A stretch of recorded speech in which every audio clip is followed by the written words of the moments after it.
പിന്നെ ഏതായാലും നിസ്കാരമൊക്കെ കഴിഞ്ഞ് നേരെ ഡ്രസ്സൊക്കെ മാറി നേരെ പുറത്തോട്ട് വിട്ടിട്ടോ.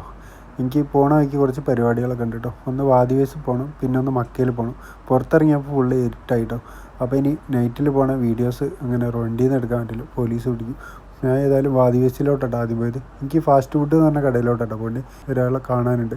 പുള്ളിനെ കണ്ട് കാര്യങ്ങളൊക്കെ സംസാരിച്ച് നേരെ പോകാമെന്ന് വിചാരിച്ചു. പുള്ളി അടല പിന്നെ കുറച്ച് നേരം വെയിറ്റ് ചെയ്ത് നിന്ന് പുള്ളി വന്ന് പുള്ളിനെ കണ്ട് നേരെ ഞാൻ സീബിലോട്ട് വിട്ടിട്ടു. സീബിലൊരു ഷോർട്ട് കട്ട് ചാടിയായിട്ട് പോയത്. അപ്പോൾ പോണ വയ്ക്കേണ്ട ഒരു പള്ളിയാണ്. ഈ ഏരിയ മൊത്തം ഒമാനികളെ വീടാട്ടോ. പിന്നെ ഏതായാലും സീബിലെത്തിയിട്ടോ. സീബിൽ നിന്ന് നേരെ മക്കയിലോട്ടാട്ടോ പോയത്. അതിൽ മക്കൻ്റെ ഉള്ളിലോട്ട് പോയിട്ടോ. മക്കൻ്റെ ഉള്ളിൽ നേരെ പച്ചക്കറി മേടിക്കാനായിട്ടോ പോയത്. പച്ചക്കറി മേടിക്കാൻ വന്നപ്പോൾ സവാള ഒക്കെ നല്ല ഓഫർ ഉണ്ട് കേട്ടോ. 125 പൈസയൊക്കെ ഉള്ളൂ. അപ്പോൾ ഏതായാലും വന്നത് നന്നായി. പച്ചക്കറീൻ്റെ അപ്പുറം കുറച്ച് ഫ്രൂട്ട്സ് മേടിച്ചിട്ടോ. അതൊക്കെ കൂടി മേടിച്ച് ഞാൻ നേരെ കൗണ്ടറിലോട്ട് പോണ വഴിക്ക് ഏതായാലും നൈറ്റിന് ഫുഡിന് കുറച്ച് കറിയും കൂടി മേടിച്ചിട്ടോ. കറിയൊക്കെ മേടിച്ച് നേരെ ഞാൻ കൗണ്ടറിലെത്തിട്ടോ.